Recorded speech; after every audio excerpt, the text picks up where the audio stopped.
Rain fell hard on the city streets, turning the dust into streams that flowed toward the drains. It was late, and most shops had already closed, their neon signs blinking faintly through the mist. Ethan walked quickly, his coat pulled tight, the smell of wet metal and fuel in the air. He had just finished a long day at his workshop, fixing small engines for a few extra credits. It wasn't much, but it paid for food and rent. He wanted nothing more than to reach his small apartment, drink a hot cup of tea, and sleep. But as he passed a narrow alley, he heard it, a voice, small and broken. "Please, someone, please." The sound cut through the rain like a knife. Ethan slowed, his boots splashing in the puddles. The voice came again, higher, desperate. "Please, my mom won't wake up." He turned his head, looking into the alley. It was dark, lit only by a flickering light from a broken wall lamp. There, in the shadows, a small figure was kneeling beside something on the ground. Ethan stepped closer. The figure came into view, a young alien girl, maybe no more than 10 years old. Her large, glassy eyes shimmered with tears, her small hands shaking. She was holding the limp arm of a taller figure, an alien woman lying motionless on the wet ground. The girl's voice trembled. "Please, help her. She's not moving." Ethan's stomach tightened. He knelt beside them, placing 2 fingers against the woman's neck. There was a pulse, but it was faint. Her breathing was shallow. She was alive, but barely. "Was she hurt?" Ethan asked. The girl nodded quickly, her voice breaking. "She got sick. She worked too hard. They told us to leave the factory, and then she fell down." Ethan looked toward the street. People were passing by, humans and aliens alike, but no one stopped. Some glanced into the alley, but quickly turned away. He knew why. Helping aliens in this district was dangerous. The patrols had strict rules. Any alien without work or ID could be taken away. And once they were taken, they never came back. The girl's eyes locked on Ethan's. "You're human. You can call for help, right?" Ethan hesitated. The truth was calling official help would only speed up her mother's death. "She needs a doctor," he said, "but not the kind that works for the patrols." He made his choice. "Come on," he said firmly, slipping his arms under the woman's body. She was lighter than he expected, but limp like a rag doll. The girl followed closely, clutching the woman's blanket. They stepped out of the alley and moved quickly toward Ethan's workshop. The rain was heavier now, covering the sound of their footsteps. Still, Ethan's eyes darted to every street corner, searching for the dark armor of patrol officers. By the time they reached his workshop, his shirt was soaked and his arms ached. He kicked the door closed behind them, locking it. The warm smell of oil and metal filled the air. "Put her here," Ethan said, laying the woman on his workbench. He grabbed a dry blanket and covered her. The girl stayed beside her mother, holding her hand tightly. "What's your name?" Ethan asked. "Lyra," she whispered. "And your mom?" "Sarah." Ethan quickly fetched his old medical scanner. It beeped weakly, the battery almost dead, but it still showed readings. High fever, low oxygen, possible infection. If left untreated, she wouldn't survive the night. Lyra's voice was small. "You can save her, right?" Ethan looked at her, seeing the hope and fear mixed in her eyes. "I'll try," he said, though he knew it wouldn't be easy. A noise outside made him freeze. The sound of boots, heavy metallic, moving in sync. Patrol officers. Ethan moved to the window, peering through the gap in the blinds. 3 armored figures walked slowly down the street, scanning doorways. Lyra saw them too, and gasped. "They're looking for us," she whispered. Ethan turned quickly. "Stay quiet," he said. Leading her to the back room, he pulled open an old storage crate and motioned for her to hide inside. She hesitated, but obeyed, crouching low. Ethan covered the crate with a sheet, then returned to Sarah's side. A loud knock shook the door. "Workshop owner." A harsh voice called, We have questions." Ethan's heart pounded. He wiped his hands on a rag and walked to the door. Opening it just enough to see them, one of the officers leaned forward, his visor glowing faintly. "We're looking for an alien woman and a child," he said. "Seen anything?" Ethan shook his head. "No one's been here." He lied smoothly. The officer's gaze lingered on him, then shifted past him into the workshop. For a tense moment, Ethan thought they might push inside. Finally, the officer stepped back. "If you see them, report immediately," he said. Ethan nodded. The patrol moved on, their footsteps fading. Ethan let out a slow breath and returned to the back room. He lifted the sheet. Lyra was still curled inside, trembling. "They're gone," he said softly. Her eyes filled with fresh tears. "Please, don't let them take her," she begged. Ethan met her gaze. "I won't," he promised, but deep down, he knew the danger had only begun. The workshop smelled of oil and rainwater. Ethan stood in the dim light, staring at Sarah's pale face. Her breathing was uneven, her lips tinged with a faint blue. She didn't have much time. Lyra sat beside her mother, holding her hand as if her grip alone could keep her alive. The little alien girl's eyes were red from crying. She looked up at Ethan, her voice trembling. "You can fix machines. Can you fix her too?" Ethan knelt beside them.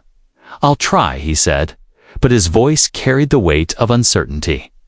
He'd repaired countless broken engines, patched up cracked hulls, and rewired old systems. But this wasn't metal and wires, this was a life. He turned on the medical scanner again, its screen flickering with faint green light. It showed her infection spreading fast through her bloodstream. Her oxygen level was dangerously low. Ethan frowned. "She needs medicine, the strong kind," he said. "Where do we get it?" Lyra asked, her voice small but urgent. Ethan thought about the local clinics. Official ones would turn her in. Private ones were rare and expensive. Then one name came to his mind. Kara, black market medic he'd worked with years ago. She didn't ask questions, but her help came with a cost. Ethan grabbed his cum device and sent a coded message. "Need urgent care. Alien patient. No patrol." A few minutes later, the reply came. "Risk is high. Price is double. Location?" Ethan glanced at Lyra, then typed back quickly. "My workshop. Come through the back." He knew what this meant if patrols caught Kara here. They'd both be branded as criminals, but without her, Sarah wouldn't make it to sunrise. Outside, thunder rumbled. The streets were still wet, reflecting the dull glow of overhead lamps. Through the window, Ethan spotted shadows. Moving patrol officers making slow rounds. Scanning alleys and doorways, Lyra followed his gaze. "They're not going to stop looking," she whispered. "They will if they think you're gone." Ethan replied, though he wasn't sure if that was true, while waiting for Kara. Ethan went to his supply shelf, pulling down anything that might help. Old thermal blankets, a portable heater, bottles of clean water. He set the heater close to Sarah's body, trying to warm her chilled skin. Lyra knelt beside him, gently brushing her mother's hair back from her face. Ethan noticed something. The way Lyra's hands shook wasn't just from fear. She was cold, too. Her thin clothes still damp from the rain.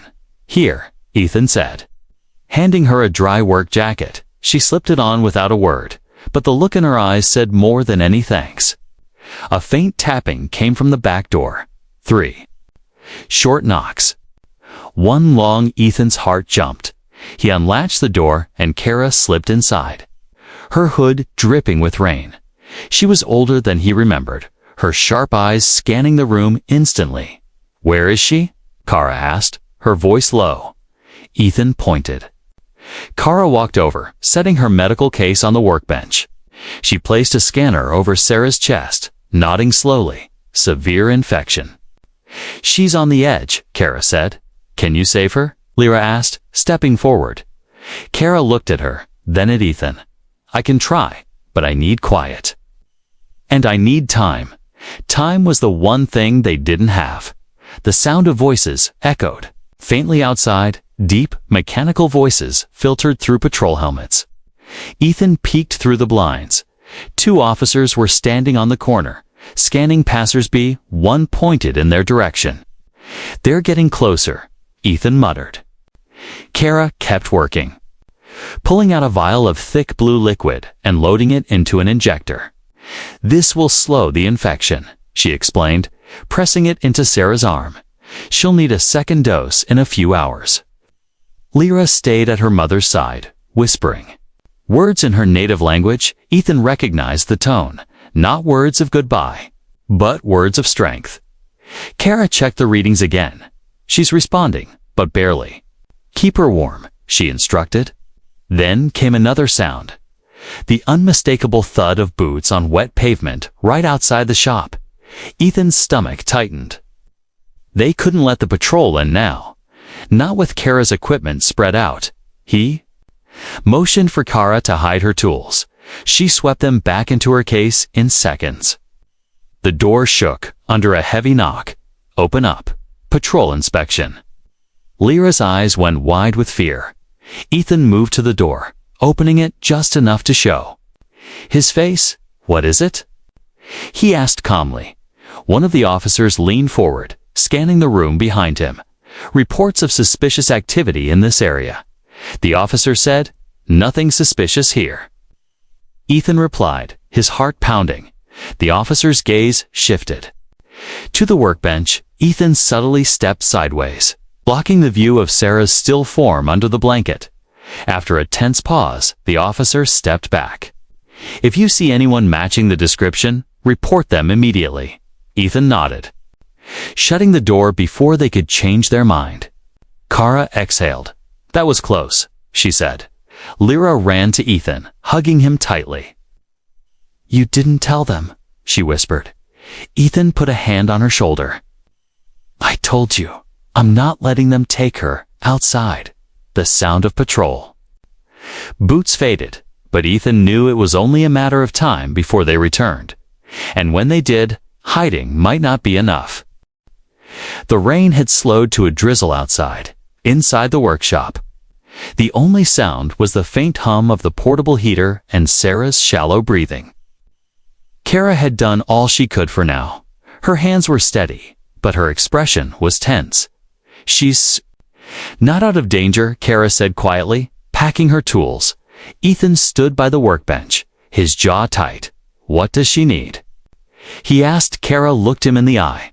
"A second injection, stronger than the first. And a nutrient transfusion." She hesitated. "The problem is, the medicine isn't easy to get. It's military supply." Lyra sat beside her mother, holding her hand as if letting go might mean losing her forever. Her small voice broke the silence. "Where do we get it?" Kara shook her head. "It's stored in patrol medical units. Guarded. If they find you anywhere near it." Her words trailed off, the meaning clear. Ethan glanced at Lyra.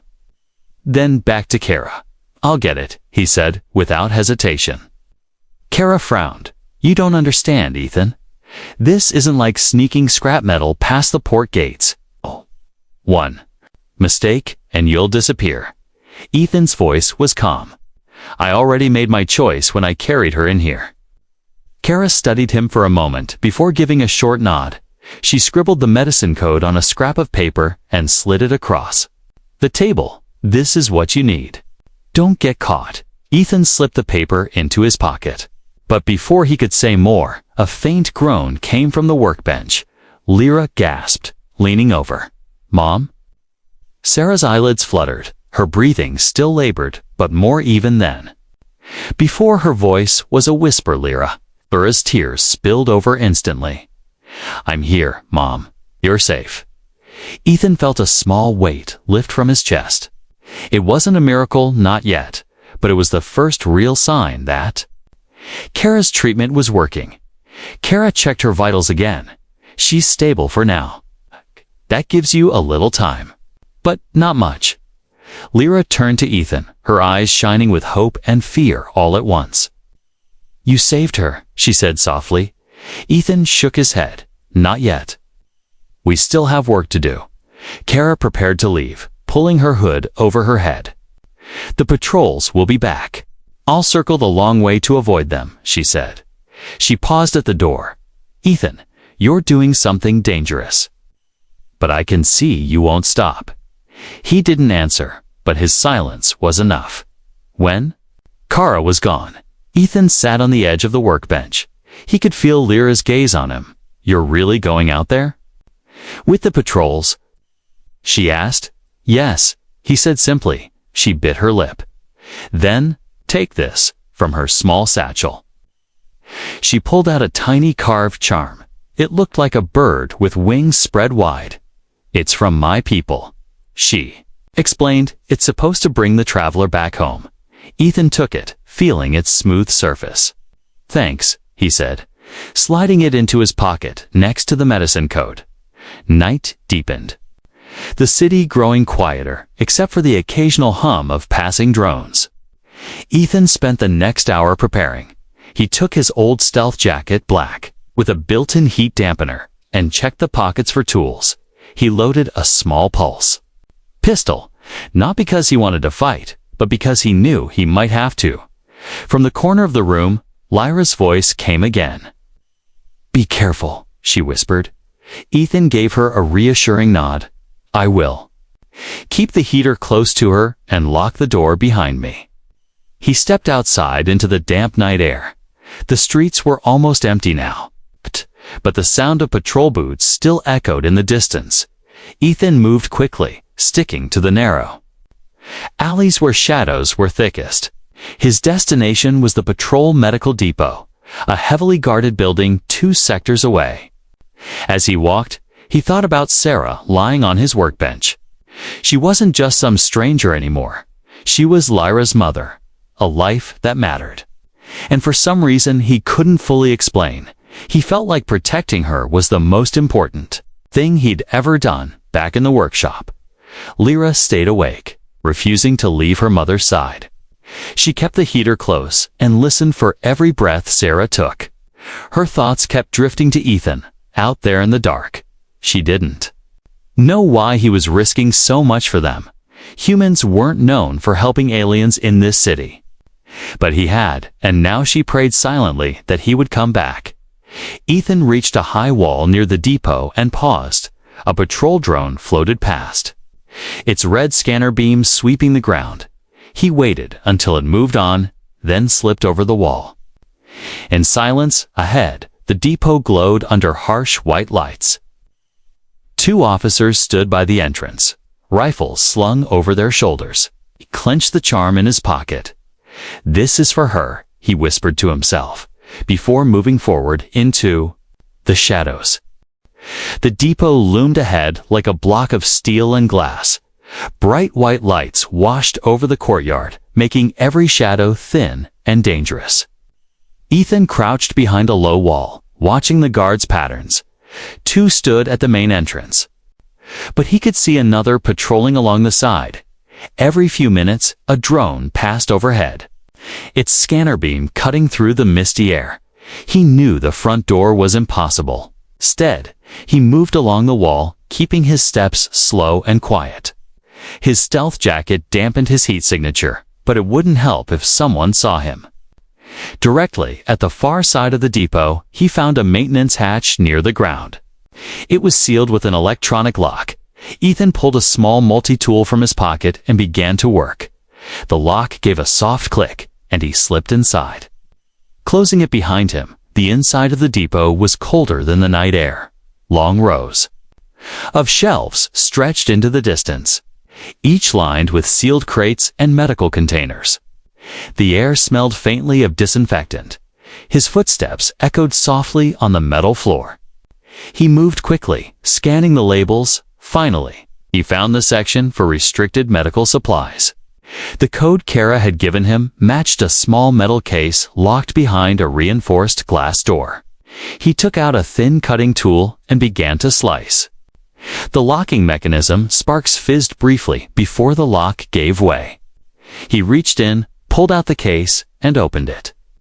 Inside were 3 vials of a pale blue liquid, the exact medicine Sarah needed. Ethan tucked them carefully into a padded pouch, but just as he turned to leave, a voice cut through the air, "Freeze." Ethan spun around to see a guard at the far end of the aisle. The guard's hand was already on his weapon. Ethan didn't wait. He dashed between shelves, weaving left and right. The sound of boots thundered behind him, joined by shouts from other guards. He found the maintenance hatch and threw it open. Cold air rushed in as he dove outside, landing hard on the damp pavement behind him. Alarms began to wail, loud enough for the whole sector to hear. Back in the workshop, Lyra jumped at the sudden noise echoing faintly through the streets. Her small hands tightened around her mother's. She didn't know what the alarms meant. But her chest tightened with fear. Ethan ran down a narrow alley, the vials clinking softly in his pocket. Shadows twisted around him as he took turns at random, trying to shake off pursuit, but the patrols were fast. Drones swept overhead, their red lights darting between rooftops. He ducked into an abandoned building, crouching behind a collapsed wall. His breath was heavy, but he forced himself to stay quiet. Bootsteps approached, then passed. For now, he was hidden from his position. He could see the street outside. 2 officers were speaking. Into there comes human male, wearing black jacket, carrying stolen medical goods. Orders are to capture alive for questioning. One said. Keiichi Ellen clenched his jaw. Capture alive sounded better than dead, but it still meant trouble. When the patrol moved on, he slipped back into the alley and took the long route home. He avoided the main streets, sticking to the old trade paths that wound behind closed shops and silent homes. Every shadow felt like it might hide an enemy. Every noise made him flinch. Finally, after what felt like hours, he reached the side door of his workshop. He knocked twice in the pattern he'd taught Lyra. The door cracked open, her worried eyes peeking through before she threw it wide. "You're back," she whispered, relief flooding her voice. Ethan stepped inside and locked the door. He pulled the pouch from his jacket and handed it to Kara, who had returned in his absence. Kara opened it and her eyes widened. "You actually did it," she said, a mix of surprise and admiration in her voice. "Let's not waste time." Ethan replied. Together, they prepared the injection. Kara carefully administered it to Sarah, the pale blue liquid disappearing into her veins. Lyra stayed close, watching every movement. Ethan placed a hand on her shoulder. "This should help her wake up for real," he said gently. Outside, the distant rumble of patrol vehicles grew louder. Kara glanced toward the sound, her expression hardening. "They're searching the district. They'll come here sooner or later." Ethan nodded. He'd known this was coming.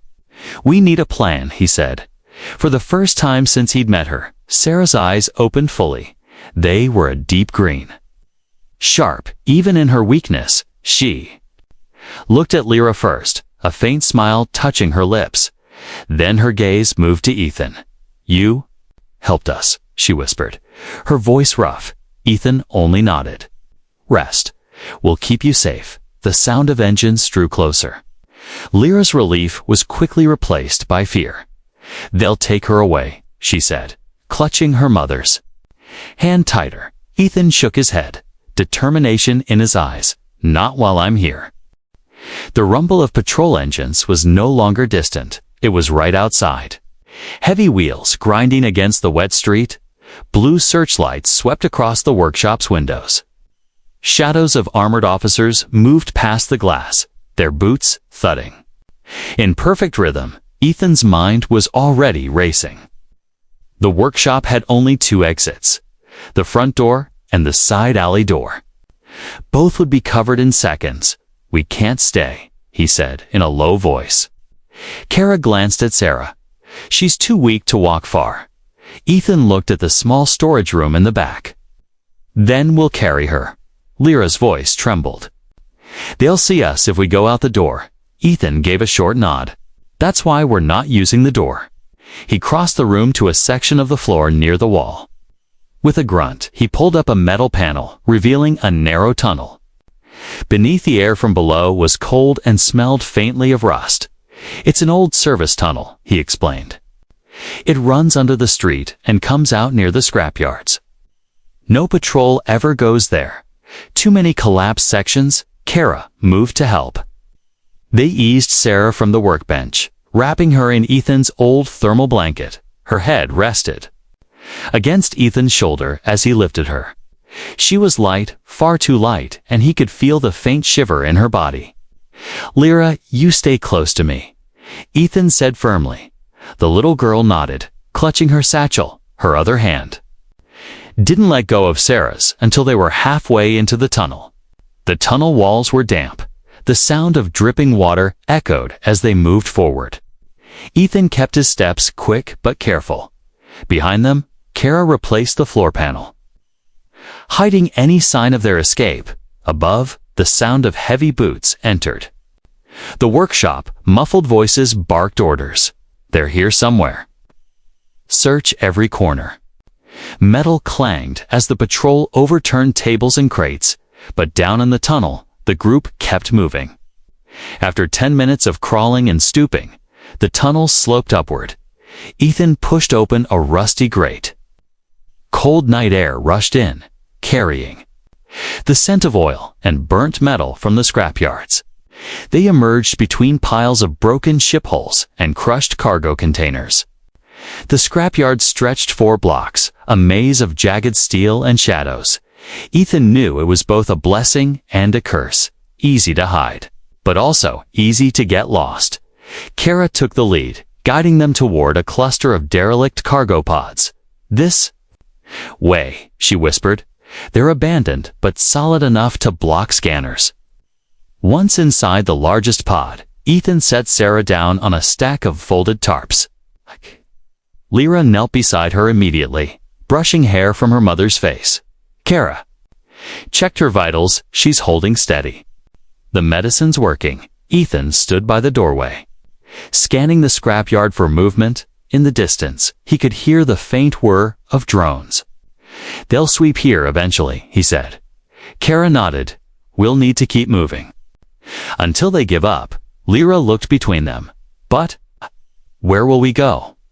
Ethan didn't answer right away. Finally, he said, somewhere they can't follow the outer colonies. Maybe the mention of leaving the city seemed to give Sarah a spark of awareness. She opened her eyes again. Outer colonies, she murmured. Ethan knelt beside her. It's safer there. You'll be far from the patrols. Her lips curved faintly into a tired smile. You're risking too much. Ethan shook his head. Not enough. Not for this. Suddenly, the distant whir of drones grew louder. Searchlights began sweeping across the scrapyard. Kara's voice dropped to a sharp whisper. They're here. Ethan pulled the tarp over the pod entrance, plunging them into darkness. The beam of a searchlight passed over, but didn't stop.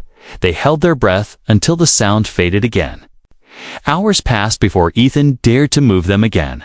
He led them deeper into the scrapyard, using the towering piles of scrap as cover. Finally, they reached the far fence, a rusted barrier with gaps big enough for a person to squeeze through. On the other side lay the old freight tracks, long abandoned and covered in weeds. Ethan had used them before to smuggle supplies. Tonight, they would be the path to freedom. As they crossed the tracks, Lyra walked beside him. You didn't have to do all this, she said softly. Ethan glanced at her. I did, he replied simply, because no one else would. By the time they reached a hidden service shed near the tracks, Sarah had drifted into a deeper sleep. Her breathing was steady now. Ethan laid her down gently, covering her with the thermal blanket. They were safe for the moment, but he knew it wouldn't last. The small service shed creaked in the cold wind. Its walls were thin, patched with scrap metal and old insulation.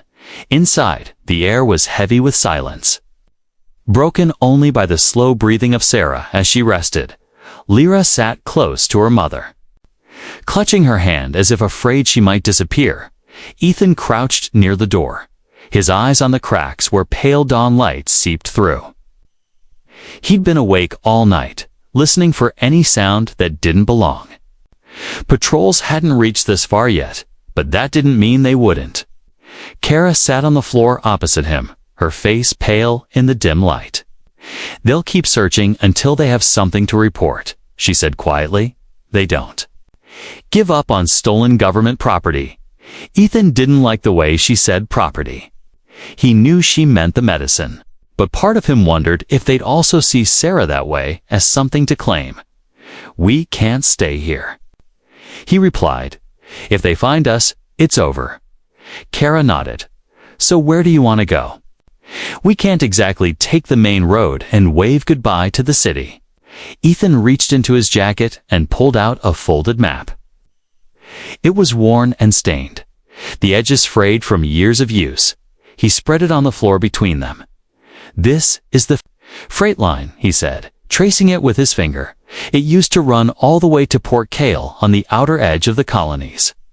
Kara frowned. "That's nearly 200 kilometers, and the line's been abandoned for years." "Exactly."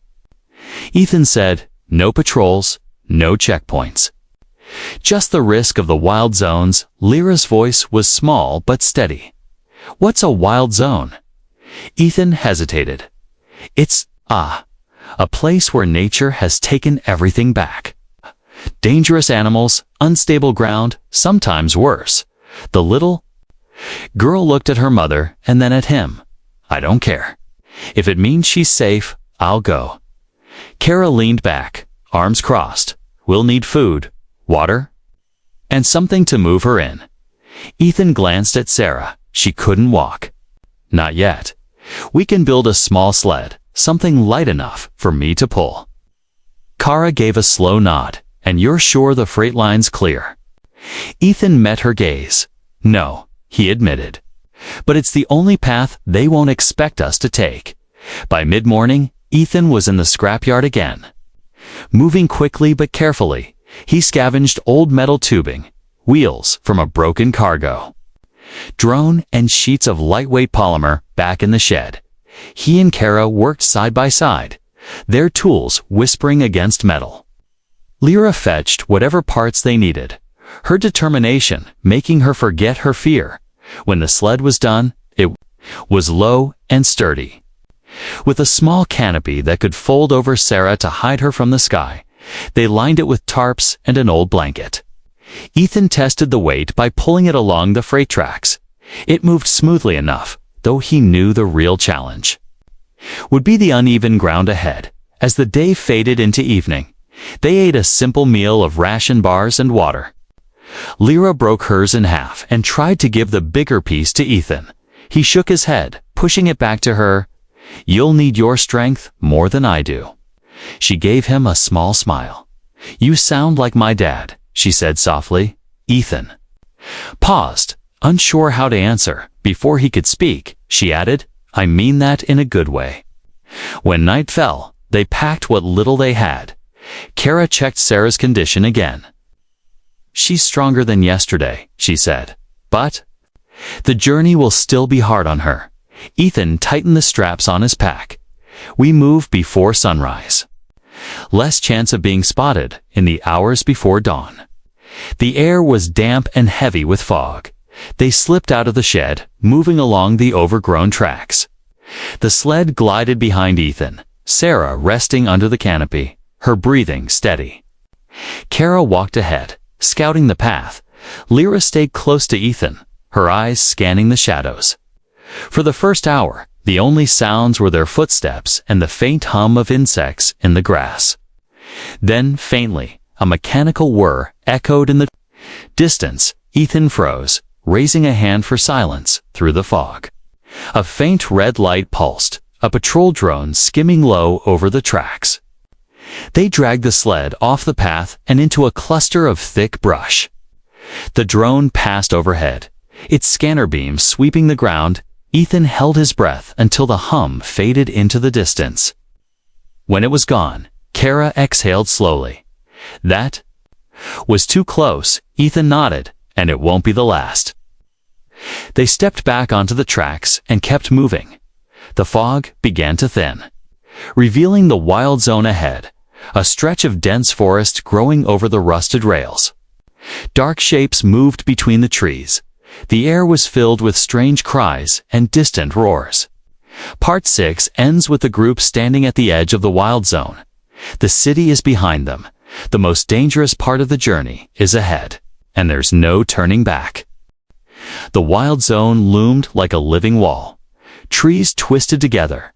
Their branches knotted into dark arches. Vines hung like ropes.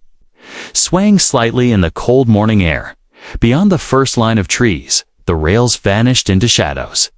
Ethan adjusted the sled's straps across his shoulders. Sarah was awake now, though weak. Her eyes flicked toward the forest ahead. "It's dangerous," she whispered. He gave a small smile. "So am I," he said softly, and stepped forward. The air changed instantly inside the forest. It was cooler, damp, and filled with the smell of moss and earth. The light dimmed, cut by thick branches overhead. Every sound was sharper here, the crack of twigs, the drip of water from leaves, the distant calls of unseen creatures.